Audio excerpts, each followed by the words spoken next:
Kementeri jangka sarkar jela kakang Ampareen lingdo hadian ke jingmi no ki dukhat ka VPP na po yung dorbar tauan kalau ong bakalong ke ka badan kam bakini ki dukhat kilapan pau na mar bun na pedeng ki patba nong shong shnong ka jela kim dei ki basnot hu patba kan ka Ktien bala keren da ulat ka jela kalaban rap ru baka Sngewkmen baka ni ka mat kalami biang haga yung dorbar kanang baka sarkar pedeng kan shimkia ya kania badru ban pha ya kilat ki bala ban keren da ka Ktien kabaki view patba ka jela kila ban sung thu. So it is important to highlight that, and I am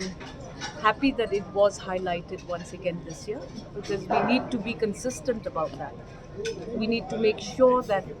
Government of India knows that the people of the state of Meghalaya do not understand Hindi. In fact, even we were having some difficulty following the language that was spoken, even though the written speech was given to us.